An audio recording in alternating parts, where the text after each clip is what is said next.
también en mi computador para que tengamos una segunda copia de seguridad. Entonces, de nuevo, buenos días. Y esta primera parte del trabajo va a ser es la tercera apertura, literalmente la tercera apertura de una investigación que ya lleva un tiempo en desarrollo. Ustedes solo me ven a mí hoy día, pero esta investigación ha sido desarrollada por un grupo, una red de investigación y creación independiente. Está auspiciada, avalada por el proyecto Fondar de Investigación 594879, que se titula Volver sobre el realismo, una investigación genealógica, estética y técnica para el siglo XXI. Ese es el punto de partida, digamos, de lo que voy a trabajar hoy día con ustedes. Y como digo, esta investigación está a cargo de un grupo. La característica, solo lo comento por si les parece como un modelo interesante para sus propios futuros desarrollos, es que nosotros somos 4 profesionales que originalmente venimos del mundo de la actuación: Montserrat Esteves, Nicolás Espinosa, Juan Pablo Troncoso y yo. Pero además, los 4 compartimos haber hecho nuestros posgrados en distintas áreas.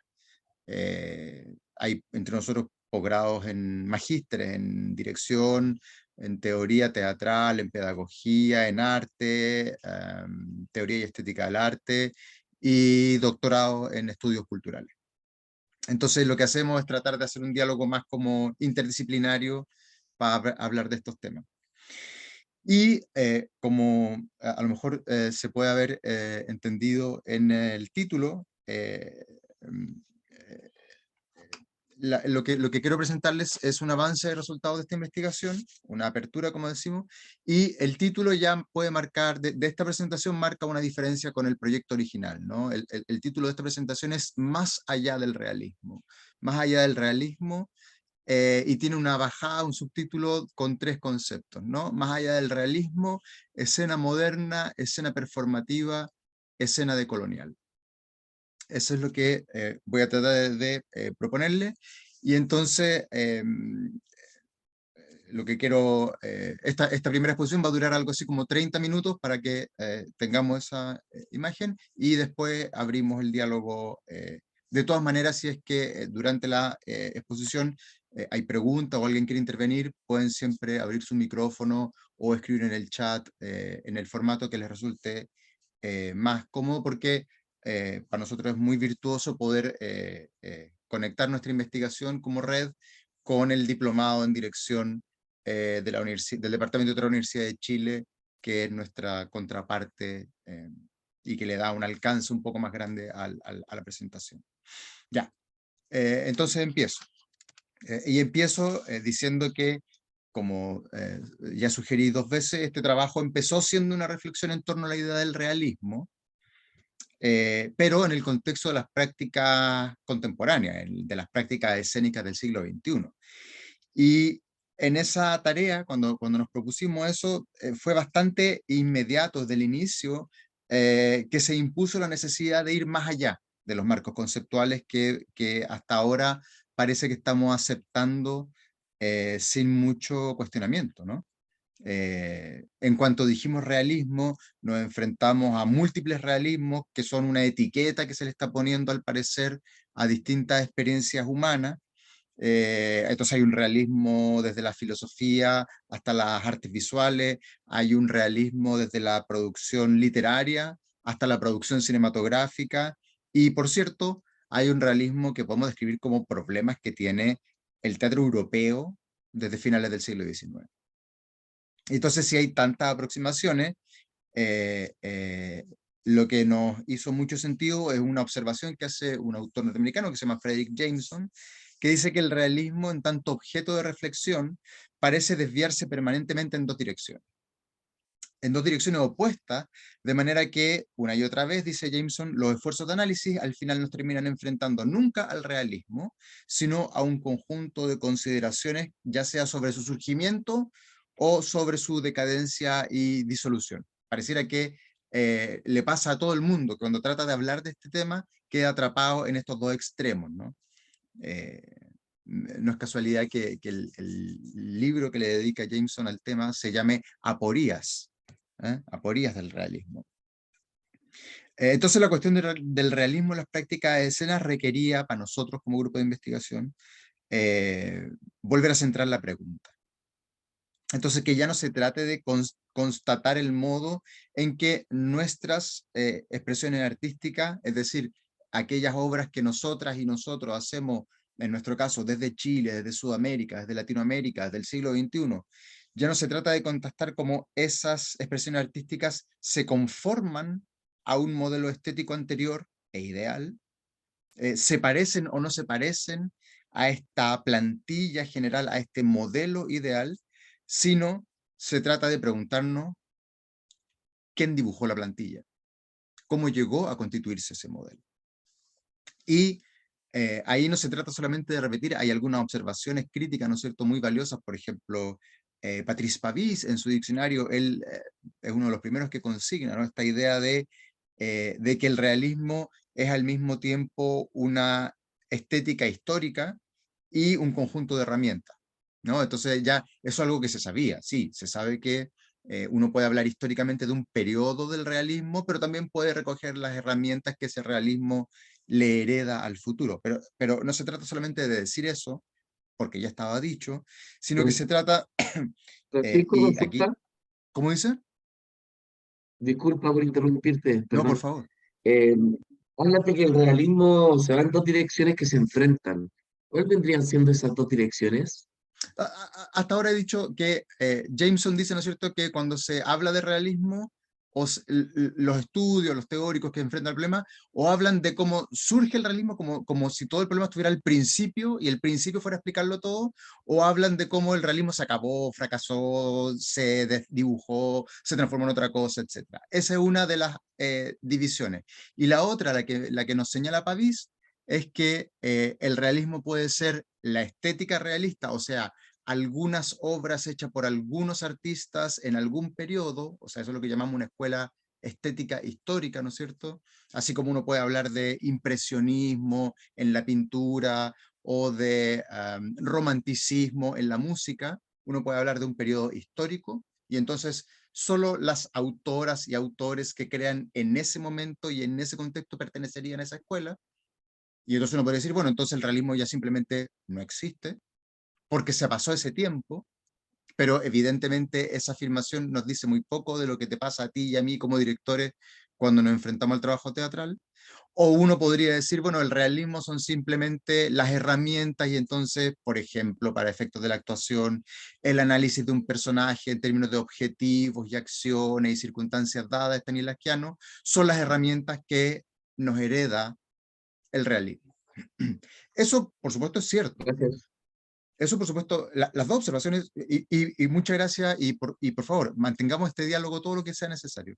Eso es cierto, pero lo que nosotros como grupo nos preguntamos es, bueno, pero retrocedamos un paso más y preguntémonos quién definió ese modelo, para entender cuáles son las consecuencias que tiene.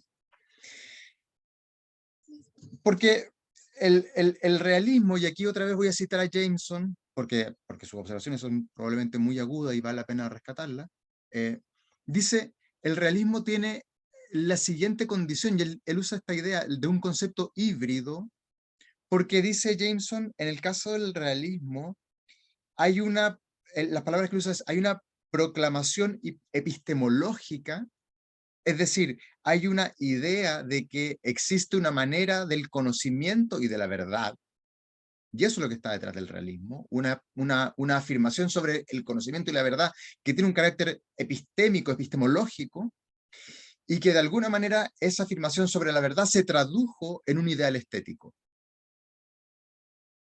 Pero, dice Jameson, esas dos dimensiones, el problema filosófico de que se pueda conocer la verdad y el problema estético de la creación de la obra de arte, son dos planos que para Jameson son, él usa esa palabra, inconmensurables. O sea, son completamente diferentes y no se pueden simplemente superponer uno a otro para tratar de hablar de los dos sin diferenciarlos, sin distinguirlos. Y Si esa es la clave, si lo que está detrás es que hay esta confusión de plano o esta integración de plano, entonces lo que necesitamos es revisar eh, a partir de, y ahora nos inspiramos en un filósofo latinoamericano, Enrique Dussel, nació en Argentina, pero que ha trabajado gran parte de su vida en México. Dussel hizo una afirmación hace ya más de medio siglo, y su idea tiene que ver con la invitación a pensar de un modo situado, o sea, pensar lo que en su época llamábamos desde la periferia, ¿no? Pensar desde acá, pero dice él, si queremos pensar desde acá, si nosotras y nosotros como directoras, directores teatrales, nuestro caso chilenos, sudamericanos, en comienzo del siglo XXI, etcétera, queremos tratar de pensar originalmente, la condición, dice Dussel, es que ese pensamiento solo es posible si no se limita a imitar el discurso europeo. Es decir, si se descubre otro discurso. Y para poder descubrir otro discurso, dice Dussel, este nuevo pensamiento y el discurso que produzca debe tener otros puntos de partida, debe pensar otros problemas, y así podrá llegar a otras conclusiones recorriendo necesariamente otros caminos metodológicamente. Eso es lo que queremos hacer. Eso es lo que Dussel llama una crítica a la categoría. ¿Sí? Ya no solamente pensar mi obra se parece o no se parece al ideal estético. Yo hoy día elegí, porque es nuestro trabajo como grupo, la categoría realismo, pero el trabajo de cualquiera de ustedes puede ser pensado desde una etiqueta que otra persona les puso y simplemente dedicarte a saber si tu teatro es más o menos brechtiano, artodiano, etcétera, o si uno va a criticar primero la categoría y decir, yo antes de definirme como brechtiano o no brechtiano, quiero saber qué significa eso. ¿Y qué pasa si yo, al hacer la pregunta, termino cambiando la categoría? Y las reflexiones que voy a desplegar ahora buscan apuntar hacia esa manera de pensar, ¿no? Y esa manera de pensar, entonces, es que tenemos que pensar la puesta en escena, como nosotros la entendemos, a partir de tres transformaciones muy largas, históricamente largas.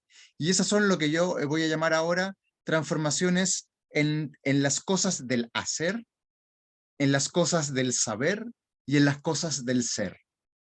Eso es lo que eso es lo que queremos rastrear. Cómo tenemos que rastrear la transformación de las cosas del hacer, la transformación de las cosas del saber y de las cosas del ser, para terminar de entender cómo se constituye nuestra escena, nuestra idea de puesta en escena.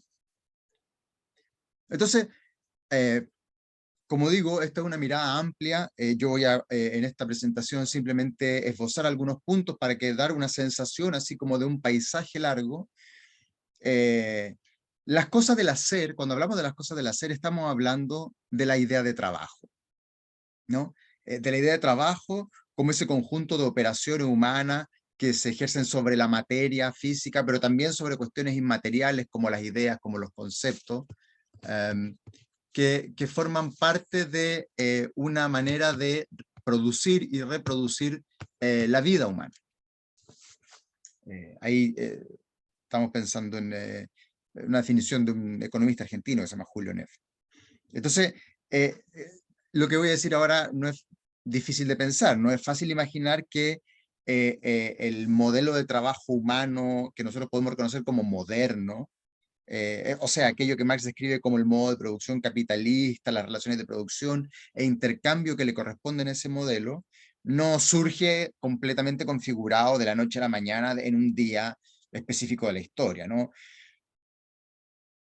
La manera en que los humanos hacemos las cosas se transforma en un proceso largo a través de la historia, y es el que tenemos que mirar si queremos pensar nuestro presente.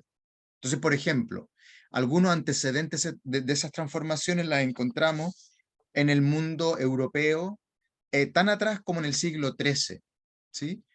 Por ejemplo, la transformación fundamental aquí que nos interesa señalar es que la economía basada en el trabajo relacionado con la tierra y toda la forma de vida que esa economía supone, se transforma una vez que aparece la figura del trabajador independiente que migra a la ciudad y se emplea en un trabajo asalariado, es decir, donde ya no vive del fruto directo de su propio trabajo y de la entrega de sus resultados a otro,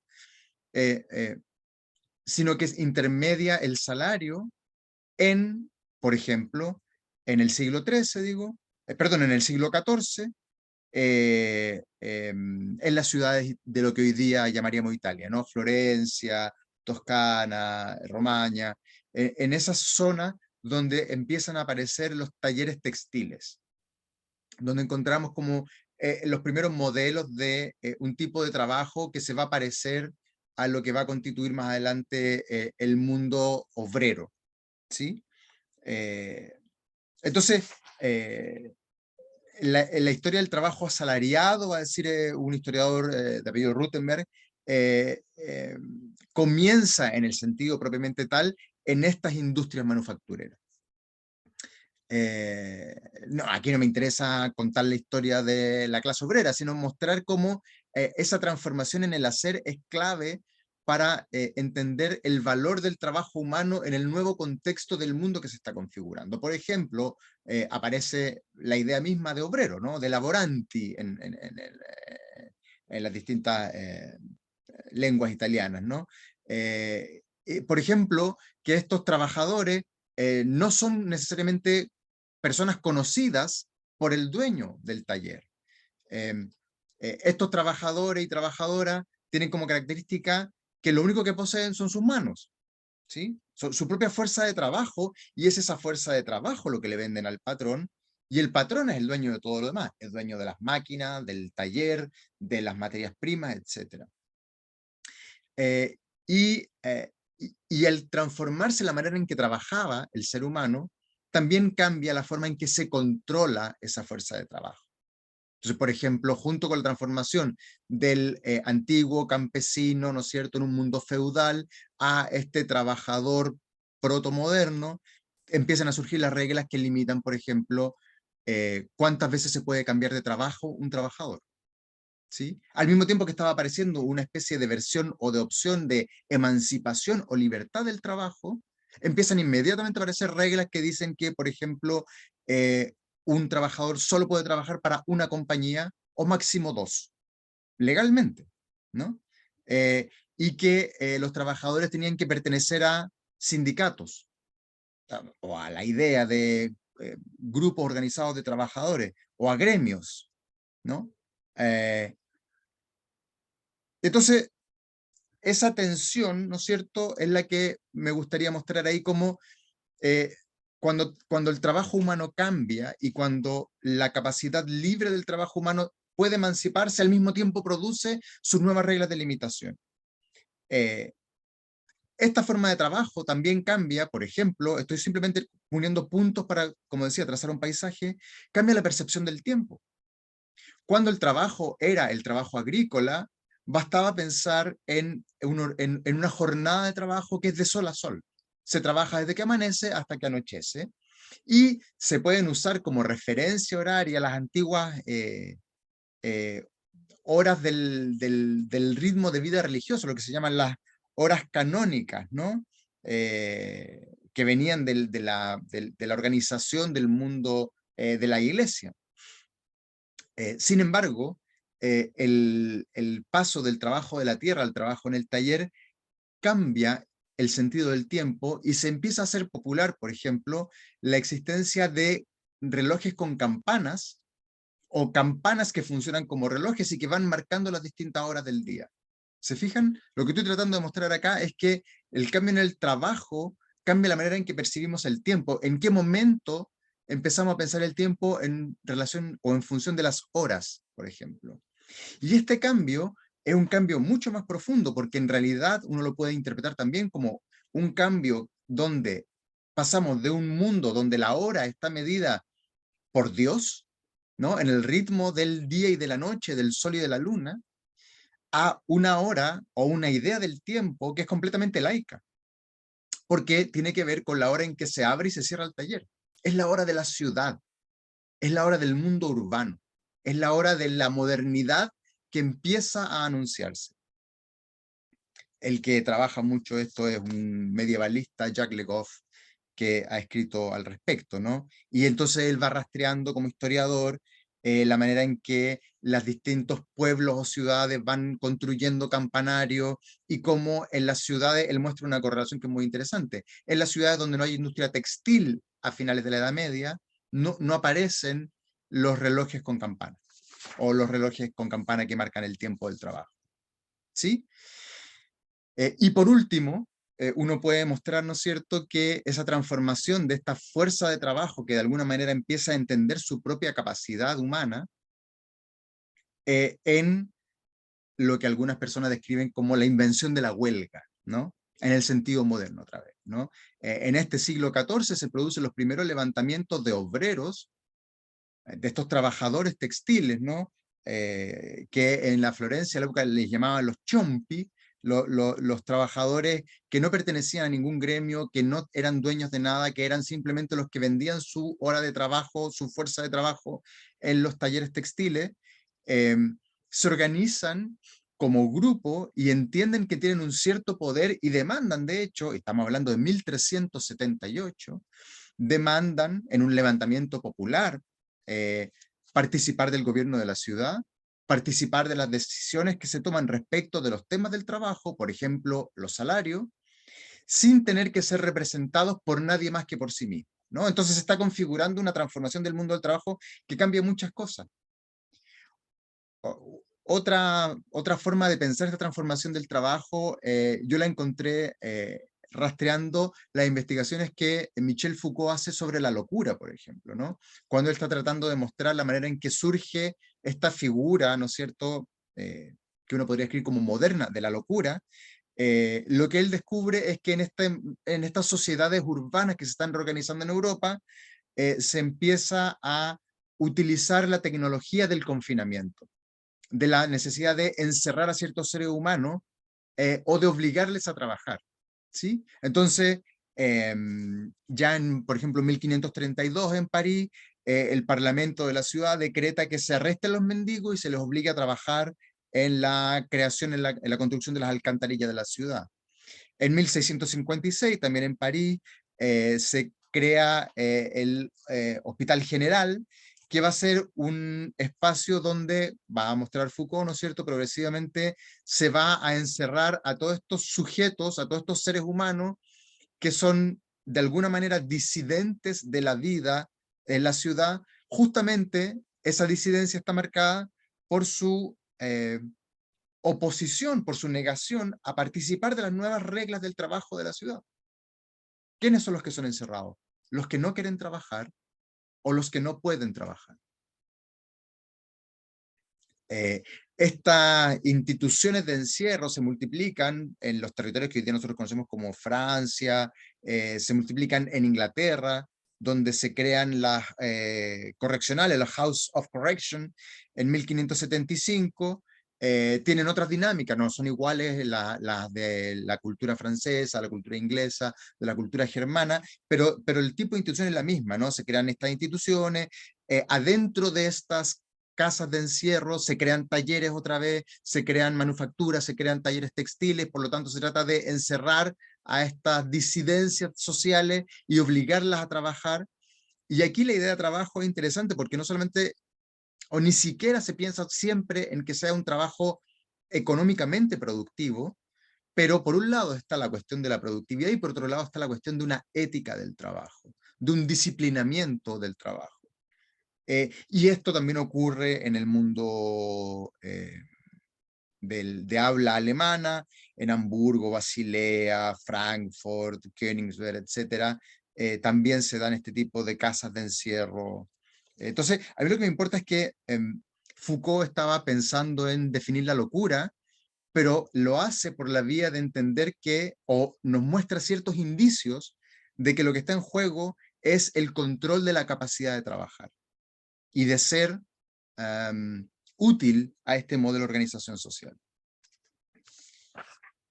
Pero estas transformaciones no se entienden si uno no complementa esta mirada europea con la transformación a nivel global que implica la irrupción de América en el concierto mundial. Un sociólogo peruano, Aníbal Quijano, uno de los autores de referencia de lo que hoy día llamaríamos el pensamiento decolonial, trabaja particularmente este punto, ¿no? Y nos trata de mostrar el impacto de estas nuevas configuraciones a partir de lo que está pasando en este lado del Atlántico, ¿no? En América, en relación con Europa.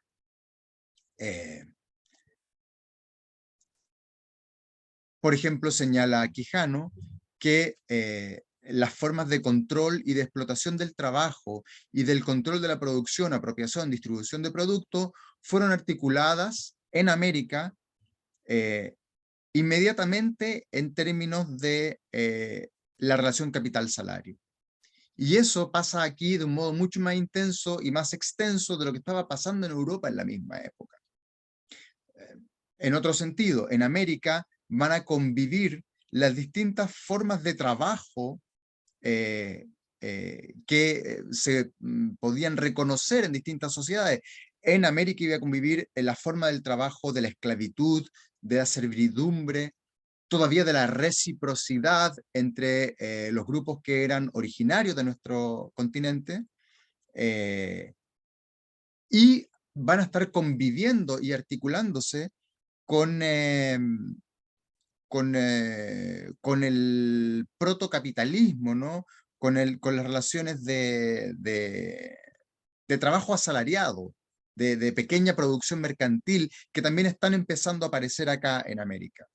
Y entonces la consecuencia más dramática de esta transformación la sintetiza Quijano al describir una articulación conjunta por primera vez de todas las formas históricamente conocidas. En un patrón global de control del trabajo, de sus recursos y de sus productos. Entonces, lo que me interesa acá es hacer aparecer como en una cierta tradición que nos cuenta una historia lineal que surge de Europa y luego llega al resto, lo que estamos dando vuelta acá es decir, no, no, no, no, aquí lo que tenemos que ver es que hay ciertos fenómenos que están pasando en paralelo y que están determinándose entre sí sin que uno sea el modelo de otro.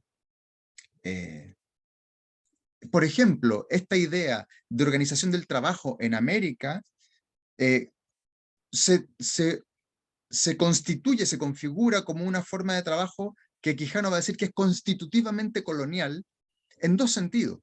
Es colonial porque al principio, evidentemente, nuestras sociedades van a ser colonia de las sociedades europeas, entonces vamos a establecer esta relación de centro y periferia, pero también es colonial al interior de nuestras sociedades. Y aquí la reflexión es importante porque va a significar que en algún momento histórico estas sociedades, lo que ahora son nuestros estados americanos, puede que se independicen políticamente del centro colonial anterior, pero la colonialidad de las relaciones al interior de nuestras relaciones permanece intacta.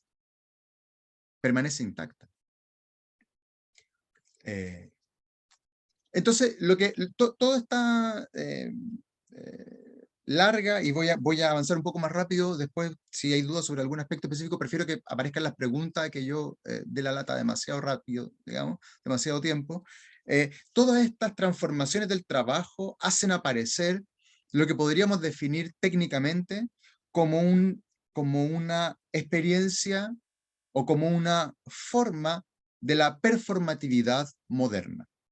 ¿Ya? Esta performatividad moderna la habíamos discutido en algún encuentro anterior, la hemos definido en alguna publicación anterior incluso, ¿no? Voy a leer aquí una definición tomada un poco más larga de un artículo publicado hace un año atrás, ¿no?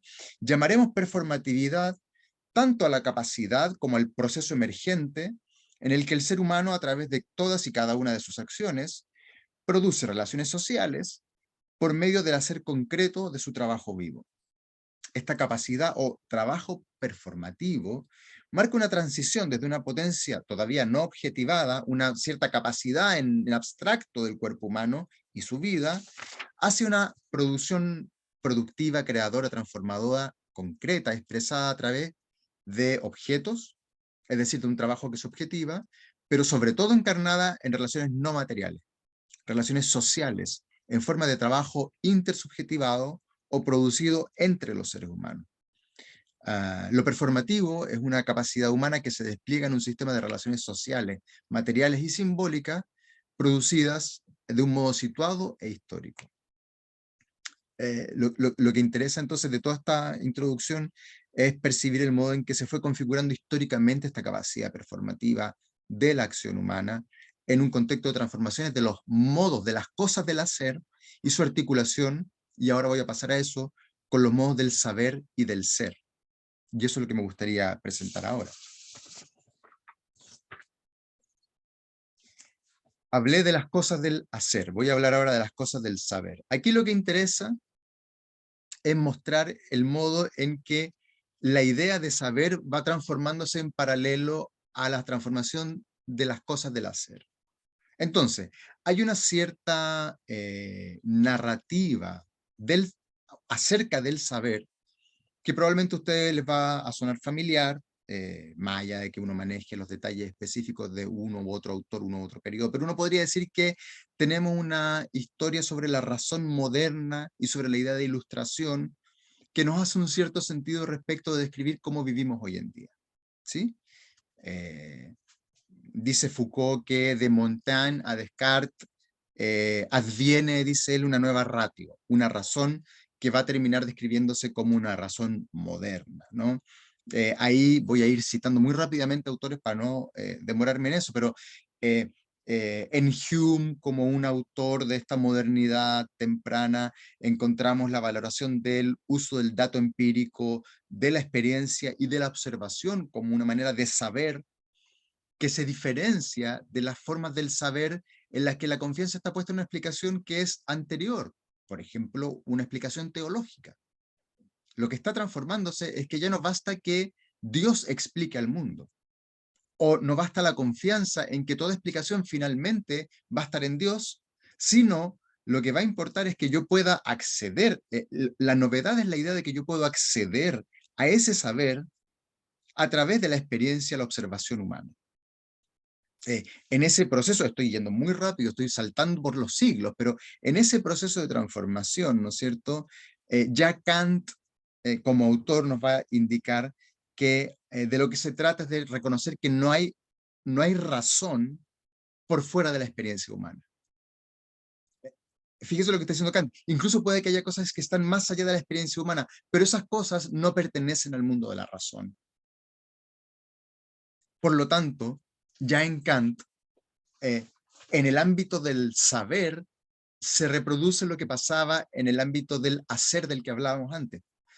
Si en el uso del tiempo, el tiempo teológico dio paso al tiempo laico del trabajo en la ciudad, en el ámbito del saber, el tiempo del saber teológico da paso al tiempo laico del saber humano. Y nosotros podemos llegar hasta el siglo XIX, rastreando estos autores, ¿no es cierto?, y encontrarnos con un Durkheim, padre de la sociología, que ya directamente lo que él propone como epistemología es que los hechos sociales de la vida humana, pueden ser observados y descritos científicamente. De nuevo, si lo que queremos es criticar la categoría, lo que corresponde es preguntarnos ¿dónde se origina esa transformación? ¿De dónde viene ese cambio? Y aquí vamos a citar esta idea, ¿no es cierto?, que el filósofo colombiano Santiago Castro Gómez propone respecto de que la gran transformación es que la idea de mirar el mundo se transforma dramáticamente junto con el momento en el que Europa empieza a, entre comillas, leer a América.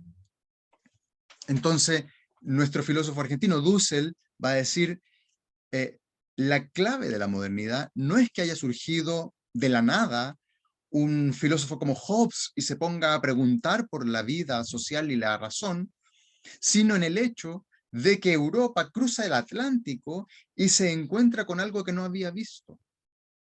Y es esa experiencia de lo nuevo, o de lo que Dussel va a llamar lo otro, lo que gatilla todo este proceso de transformaciones y determina de manera dramática, fundacional, cómo va a ser procesada esa diferencia. Entonces, uno podría decir que es la experiencia de la irrupción de América la que ayuda a explicar, por ejemplo, el surgimiento de las diferentes ciencias, ¿no?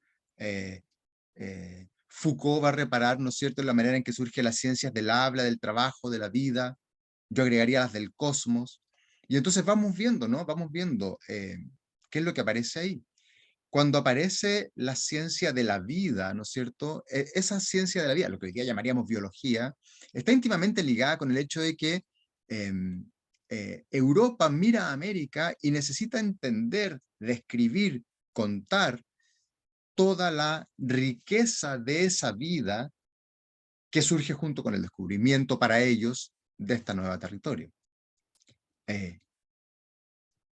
Las ciencias del trabajo, lo que hoy día llamaríamos economía, se entiende en la medida en que son ciencias que ayudan a entender y gobernar, por cierto, toda esa transformación del trabajo de la que hablábamos antes, que estaba ocurriendo en la Europa del final del medioevo, pero también en la organización económica de esta América que está siendo militarmente ocupada para ser económicamente explotada.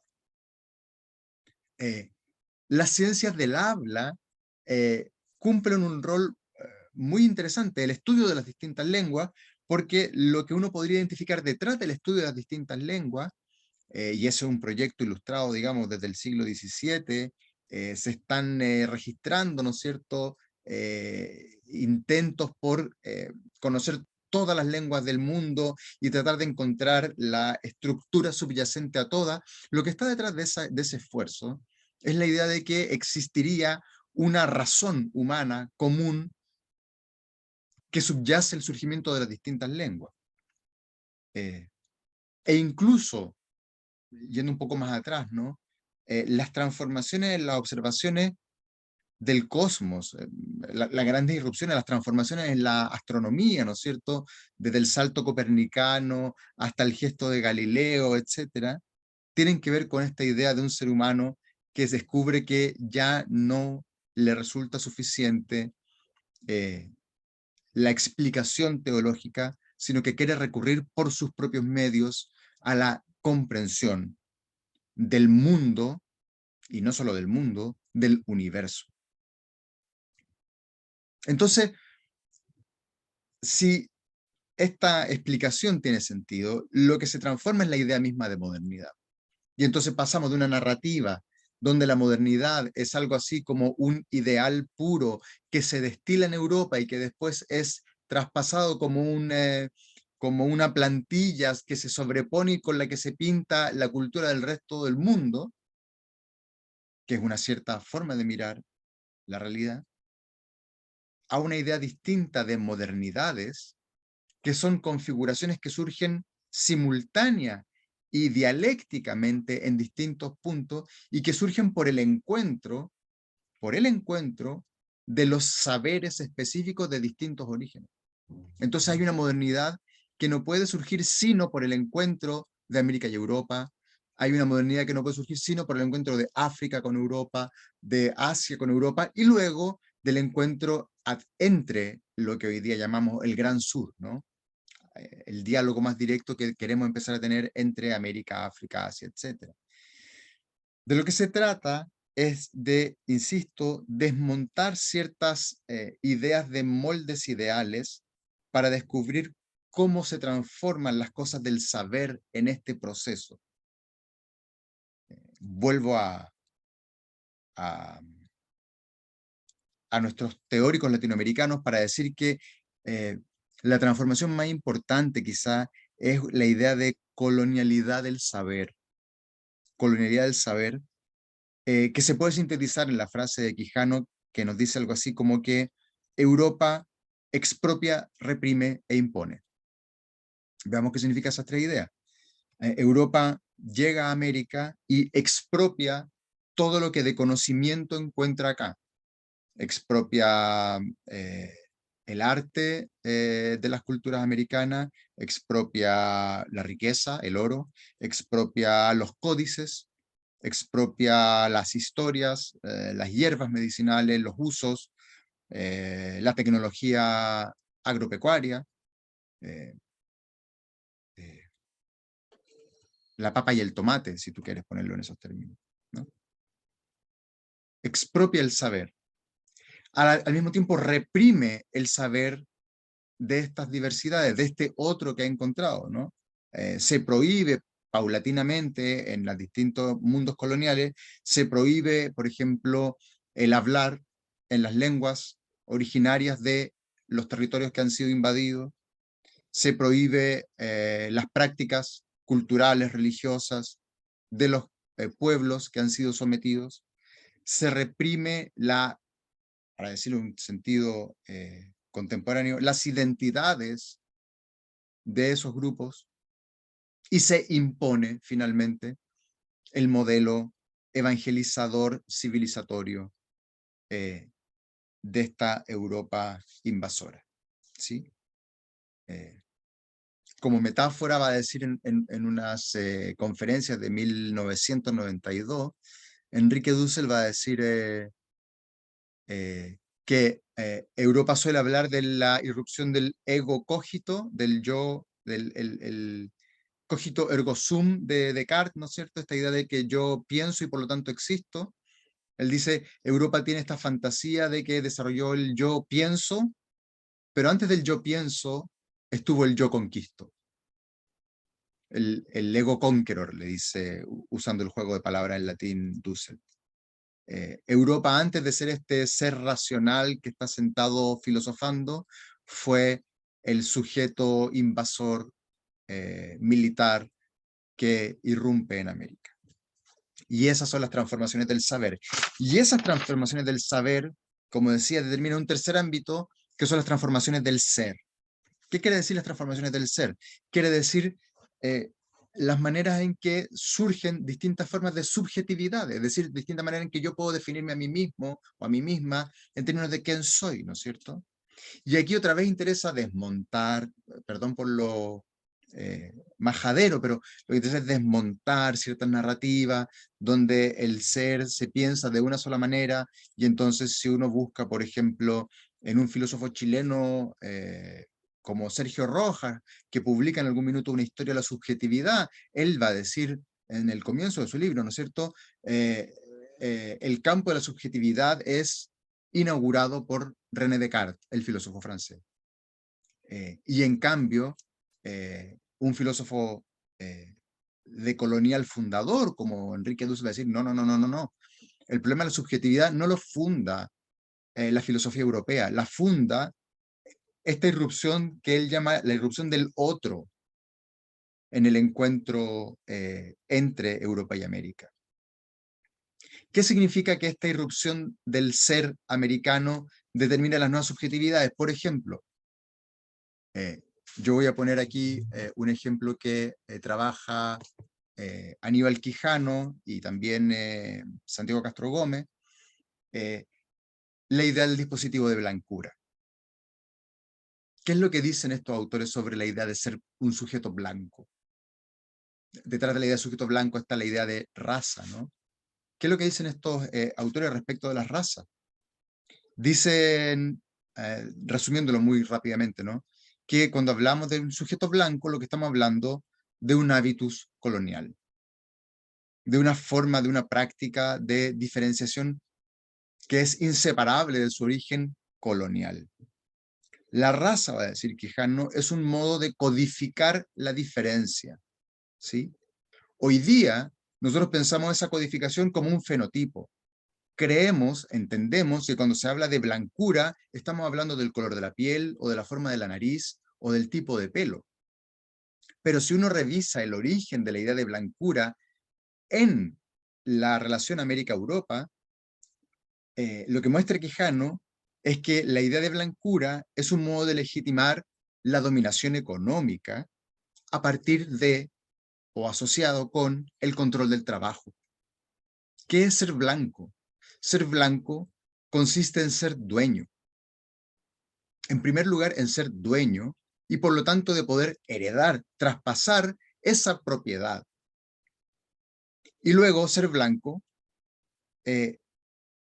implica el derecho a poseer, a heredar, y Quijano hace una observación muy aguda sobre la cual yo creo que vale la pena reflexionar: el derecho a participar del trabajo asalariado. Ser blanco consiste en el derecho de poder cobrar por tu trabajo. Y entonces la racialización consiste en el proceso de distinguir quién puede cobrar y quién no. Haciendo un salto muy rápido, ¿no es cierto? Hoy día pensemos en América Latina, quienes tienen derecho a los salarios más altos y quienes siguen recibiendo salarios menos favorecidos.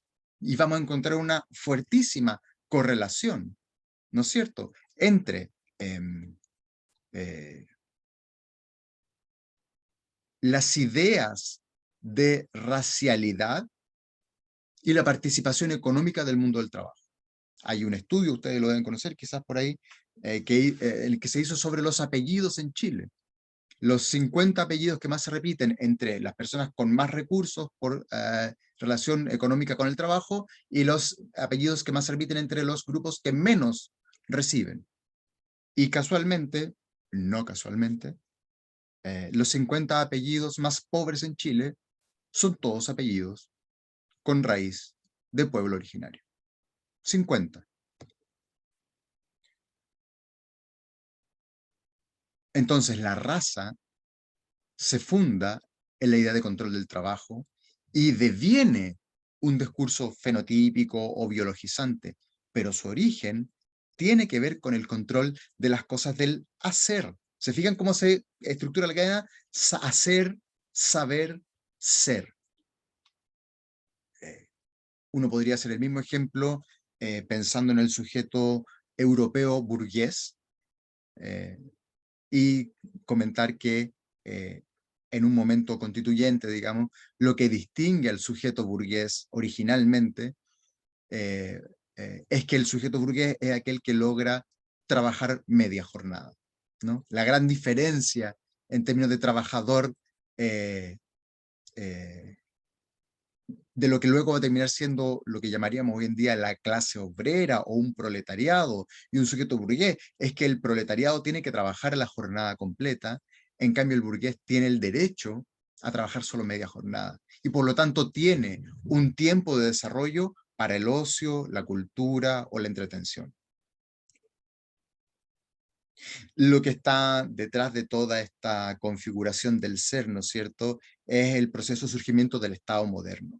¿Por qué del Estado moderno? Porque el Estado moderno es el marco en el cual tienen lugar estas nuevas subjetividades. Y aquí vale la pena siempre recordar, ¿no es cierto?, hacer el subraye. Eh, eh, los estados modernos son una realidad en América mucho antes que el Estado moderno europeo. Nosotros celebramos nuestro bicentenario hace más de una década, y los países que hoy día nosotros conocemos como Italia o Alemania tienen recién 150 años. Entonces, este Estado moderno se está configurando como un mecanismo de control del ser, de control del ser, del control de las subjetividades, por un lado, desde el punto de vista de la salvación de las almas, que ya no es una salvación teológica, sino que es una salvación que está ligada justamente al mundo del trabajo, a la producción de unos aparatos del Estado para gestionar ese ser, el hospital, la escuela, la fábrica, la policía, y la producción de unos conocimientos específicos para organizar esa misma configuración, la universidad. Entonces, es este proceso y es esta concatenación de transformaciones la que nos permite reconocer las nuevas formas del ser. Y ya estoy llegando a la última parte, que es lo que había prometido al principio, que es la pregunta sobre la escena. ¿Qué es entonces la escena moderna? La definición a priori, más o menos obvia, sería algo así como: es una de las muchas configuraciones del hacer, saber, ser de la vida.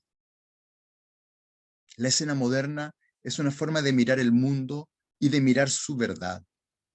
Y está completamente relacionada con todos estos aspectos que hemos revisado hasta ahora. Por ejemplo, la escena moderna implica la existencia de un observador neutral, como el científico moderno, como la mirada de la ciencia, donde se puede distinguir sujeto y objeto. La escena moderna contiene una carga muy importante de una verdad que es pedagógica, que pretende modelar el conocimiento del otro, pero también la producción del propio ser. En escena yo muestro formas de ser para la comprensión, para la educación, tanto de aquellos que están arriba del escenario, como de quienes estamos debajo del escenario mirando ese mundo. Entonces, volviendo a la cuestión del realismo, la literatura teatral, la literatura de la historiografía de la escena, tiende a mostrarnos como los antecedentes fundamentales, ¿no es cierto?, estrenos de obras de teatro en Europa, en Europa. Entonces uno diría, fíjense en las fechas, ¿no? Uno diría, podemos hablar de la relación realismo-naturalismo, ¿no es cierto?, en el estreno de La Gaviota de Chekhov por Stanislavski, o sea, el 17 de diciembre de 1898, podría ser un momento inaugural. Podemos hablar del realismo con el estreno de La Taberna de Solá en 1879, ¿no? Pensando en estos realismos como estas escenas donde se mira científicamente, y por eso Jameson decía, ¿no?, donde se traslapa la idea de una verdad objetiva de las ciencias en una verdad objetiva del arte,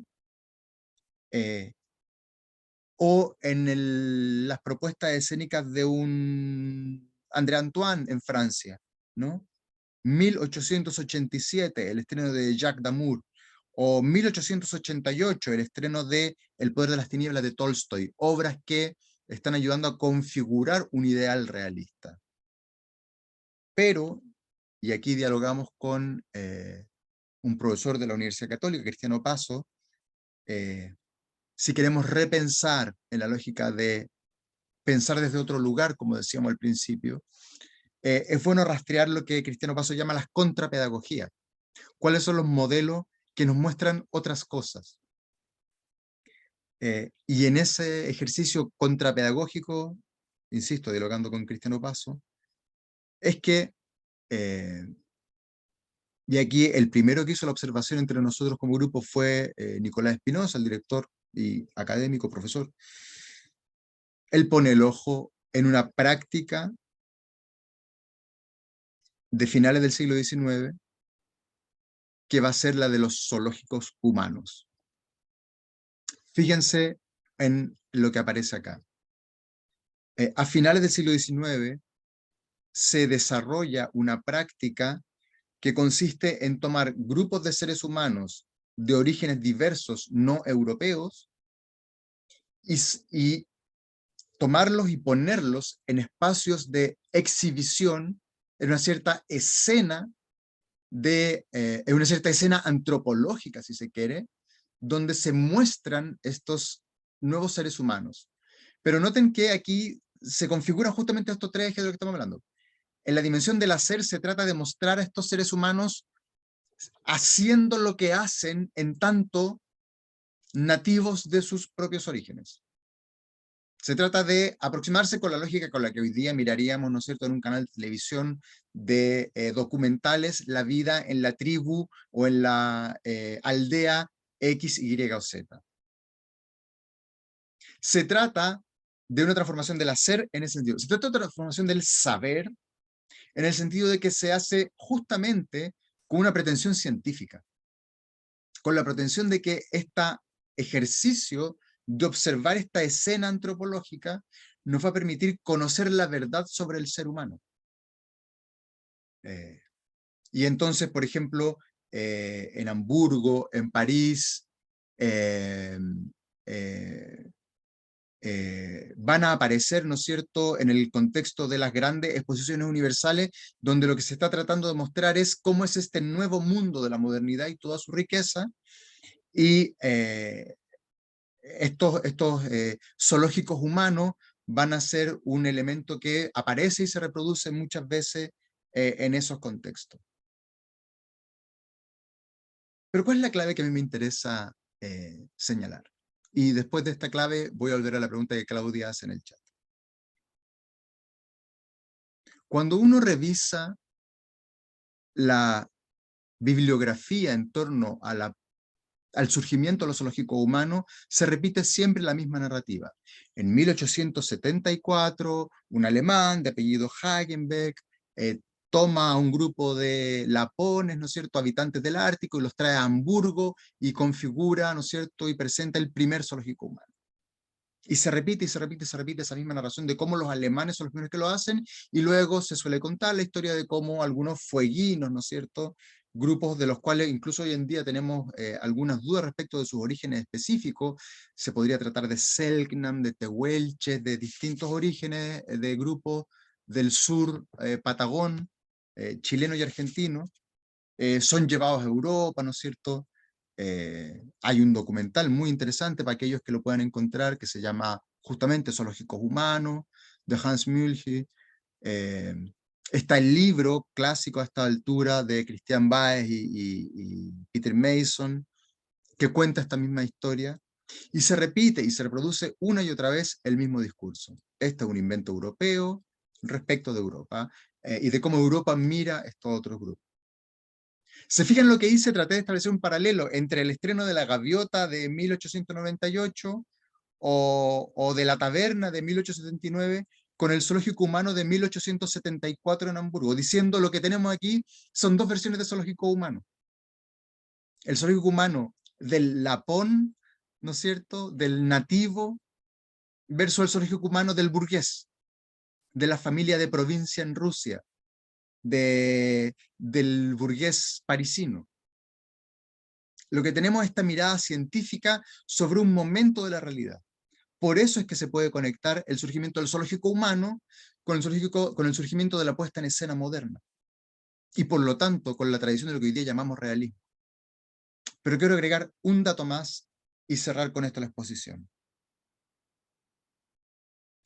En estricto rigor, el primer zoológico humano del que tenemos registro, en esta lógica de tomar un grupo de un origen cultural diverso, de lo que llamamos hoy en día pueblo originario, para ser puestos en un marco escénico exhibido a un público que se acerca a esta realidad, no es de 1874 en Hamburgo, es de 1873, un año antes, y ocurre en Santiago de Chile.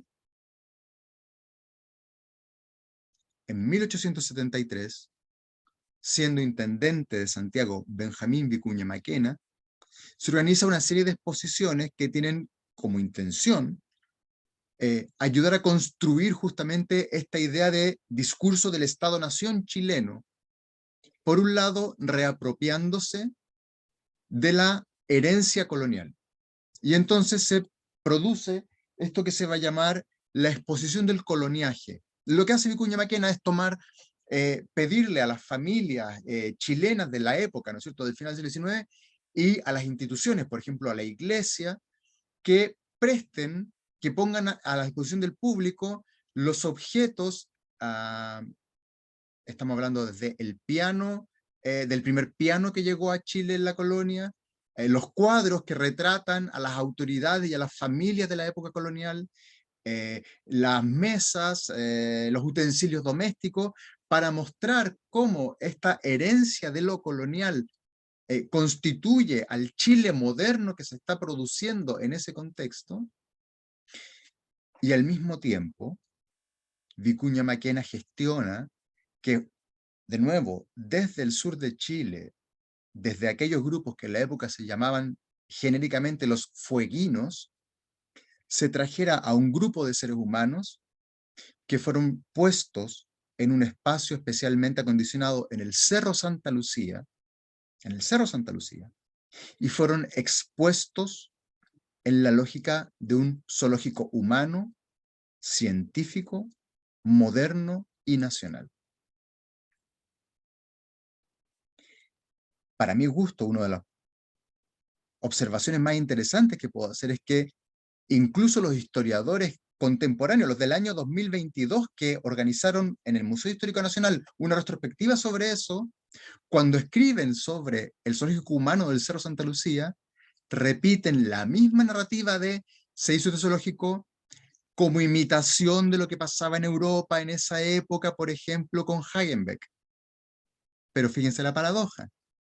Estos historiadores están diciendo que Vicuña Maquena hizo algo en el 73 a imitación de lo que recién va a pasar en Europa en el 74. Por lo tanto, necesitamos repensar nuestras categorías porque los orígenes de nuestras prácticas son diversos y requieren volver a ser pensados. ¿De qué se trata nuestra escena moderna? Se trata, entre otras cosas, de una configuración entre el hacer performativo moderno y la manera de observarlo, es decir, la relación entre el hacer y el saber sobre la performatividad, y por último, de las maneras en que entre ese saber y ese saber se constituyen nuevas formas de ser modernos. En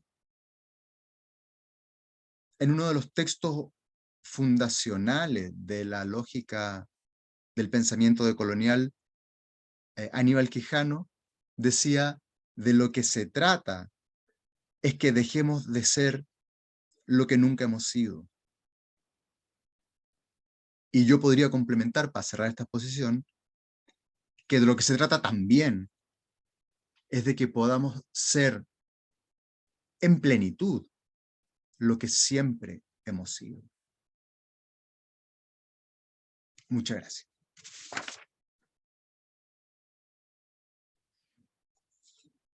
Ok, decía que quería volver sobre una pregunta, la primera pregunta que surgió ahí espontáneamente de Claudia a propósito de la idea de la contrapedagogía. Esa idea, para poner en contexto, ¿no? Yo la uso porque estoy dialogando con el trabajo de un colega, que es un colega que está vivo, que es un compañero al que ustedes pueden ir a conocer, que pueden invitar a la universidad a hacer una charla o dialogar o leer sus textos, etcétera, que es Cristiano Paso. Y Cristiano Paso justamente hizo una investigación hace unos años atrás, donde él trata de entender justamente la puesta en escena a comienzos del siglo XX, y él muestra que perdón, en tres momentos distintos. Él dice la puesta en escena a comienzos del siglo XX, a mediados del siglo XX, los años 60, y después en el periodo de la dictadura. Y él dice, lo que a mí me interesa es que pedagógicamente siempre se ha tratado de subrayar una especie de narrativa donde, estoy citando mal probablemente, pero de memoria al profesor Opaso, él dice, ¿no es cierto?, se presentan ciertos modelos, ¿no es cierto?, se muestran ciertas cosas, y se trata de establecer cómo las prácticas se parecen o no se parecen a estos espacios ideales. Pero lo que dice Opaso, Cristian, es que no podemos entender a un Antonio Acevedo Hernández si solo lo comparamos con los modelos europeos del teatro de esa época. Porque el teatro de Acevedo Hernández es un teatro que está dialogando con los espacios, por ejemplo, del circo. Y muestra ahí, Cristian, en su investigación, cómo en 1920 o alrededor de los años 20, en las obras de Acevedo Hernández, es parte muy importante, tan importante que lo ponen en el afiche, el hecho de que parte de su elenco, o como miembro de su elenco, esté el payaso Chalupa, que en ese momento era el payaso más famoso del circo chileno de la época, de hace 100 años atrás, y por lo tanto, necesariamente habrá que imaginar que los modos de actuación y la aproximación al trabajo teatral no está solamente determinado por una escuela actoral de inspiración europea, sino que está, uno diría, ¿no es cierto?, contaminado, en el mejor de los sentidos, en el sentido de la canción de Pedro Guerra, ¿no?, contaminado con otras prácticas. Y también muestra Cristiano Paso que las lógicas tradicionales, entre comillas pedagógicas, ¿no?, que se enseñan respecto de que, por ejemplo, el teatro estaría organizado en una cadena del tipo, al principio hay un autor que escribe una obra y esa obra luego es llevada a escena a partir de los ideales que el texto propone. Él muestra cómo el mismo Acevedo Hernández, reconocidamente un dramaturgo chileno, va cambiando la manera en que él mismo presenta su obra. Entonces, cuando presenta su obra en el Teatro Municipal en Santiago, la presenta como, creo que esta observación la hace Paso respecto de Almas Perdidas, la presenta en Santiago como un drama, es decir, en el cartel se trata de invitar a un cierto tipo de público, pero una vez que sale de gira a regiones, la presenta como comedia, como una comedia costumbrista. Entonces, ¿qué es lo que está en juego ahí? Es que lo que nos están indicando es que uno podría hipotetizar que la obra se iba transformando en relación con el público al que se enfrentaba, a partir de espacios que no están determinados solamente por una lógica tradicional de creer que primero está el texto, después está la puesta en escena, que sería solamente un reflejo del mismo texto, ¿no? Entonces, la idea de contrapedagogías, ahí el rol que cumple, para hacer la respuesta con Claudia, es la de justamente buscar esos otros espacios que están determinando las características de la puesta en escena en un momento. Haciendo un ejemplo con nuestra vida actual, uno podría preguntarse, por supuesto, cuánto determina la práctica escénica que ustedes tienen, la escuela de teatro a la que fueron, y la formación académica que recibieron, pero probablemente no explicaríamos el trabajo de ninguno de ustedes si no pensáramos también qué tipo de contenidos audiovisuales consumen o cómo participan de las redes sociales. Y entonces esos otros espacios necesitan ser validados como parte de esas prácticas, y aquí insisto, la noción de Cristian yo creo que es muy utilitaria, ¿no? No creo que él tenga la intención de construir una categoría científica más trascendente que eso. La idea de lo contrapedagógico en el sentido de que lo que pasa al frente de la vidriera del GAM con las y los adolescentes que están bailando música coreana, es un tipo de pedagogía de los cuerpos que también influye en lo que nosotros vamos a llamar práctica escénica. Eso yo creo que sería la idea que valdría la pena rescatar. Espero con eso contestar a Claudia. Ok, les pido disculpas, llevo mucho rato hablando y decía al principio que la idea de esta sesión era que pudiéramos en la segunda parte dialogar, y quizá ahora yo me callo y invito a preguntas tanto respecto de lo que he tratado de exponer como respecto de lo que puedan ser sus proyectos, sus inquietudes o su trabajo en el diplomado. No sé si alguien quisiera tomar la palabra.